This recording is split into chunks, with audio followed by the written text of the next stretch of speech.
করছে। সিস্টার নিবেদিতা চিঠি লিখেছেন, কেমন আছেন? স্বামীজি উত্তর লিখছেন, এত কাজ করতে হয় যে বুঝতে পারি না কেমন আছি, আর বুঝতেই যখন পারি না তখন ধরে নিতে হবে আমি ভালো আছি।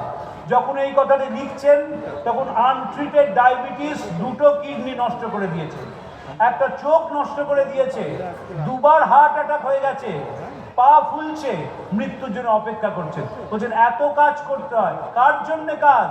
কাজ মানুষের জন্য, মানুষের উন্নতির জন্য। ভারতবর্ষ পথ দেখাবে পৃথিবীকে। কেমন সে পথ?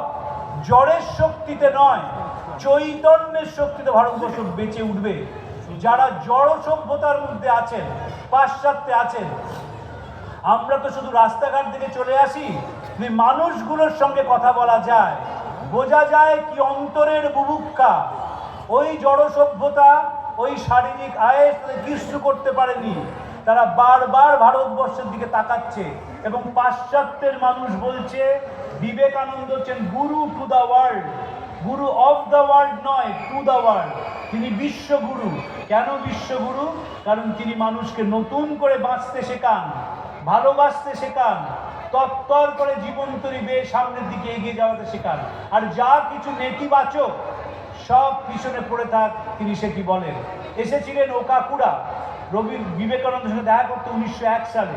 বলেছিলেন আপনাকে জাপান যেতে হবে, আপনি জীবনের শিক্ষা দিন। বিবেকানন্দ বললেন শরীর ভেঙে গেছে, জোড়াসাঁকোয় রবীন্দ্রনাথ আছে, তার কাছে যাও, তিনি জীবনের শিক্ষা দেবেন। যখন ওকাকুরা এই কথাই গিয়ে বলেন, তখন রবীন্দ্রনাথ ওকাকুরাকে বলেন, যদি ভারতবর্ষকে জানতে চাও বিবেকানন্দকে চেনো, চেনো বিবেকানন্দকে, দেখো এই মানুষটাকে তিনি কিভাবে কেঁদেছেন। ব্যথা যদি কখনো শরীরই হয়, বিবেকানন্দের শরীর ধারণ করবে। এই চোখটার দিকে তাকাবেন, এই শরীরটার দিকে তাকাবেন, আর ভাববেন আর 39 বছর বয়সের ছেলে, আপনার আমার জীবন যাতে মসৃণ হয়, আপনার আমার জীবন যাতে সুন্দর হয়, তাই তিল তিল করে নিজেকে মৃত্যুর মুখে দিয়েছেন। আমাদেরও দায় আছে বিবেকানন্দকে পৌঁছে দেওয়ার ছেলে মেয়েদের কাছে।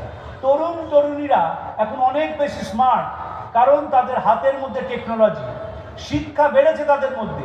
এই শিক্ষার সঙ্গে, এই টেকনোলজির সঙ্গে যদি হৃদয়কে মিশিয়ে দেওয়া যায়, যে যুগ আসছে এমন সুন্দর ছেলে মেয়ে হবে, এমন উদার হবে, এমন বৃহৎ হবে তাদের মন, যে গোটা পৃথিবী তাকিয়ে থাকবে। স্বামীজি বিশ্বাস করেছেন ভারতবর্ষই পথ দেখাবে, এবং সত্যিই ভারতবর্ষ পথ দেখাচ্ছে। আগামী দিনে অনেক বেশি দেখাবে, তার টেকনোলজিক্যাল ডেভেলপমেন্টের জন্য নয়, তার হৃদয়ের জন্যে, তার শ্রদ্ধার জন্যে, তার ভালোবাসার জন্যে, সমমর্মিতার জন্যে। আপনাদের নমস্কার জানাই।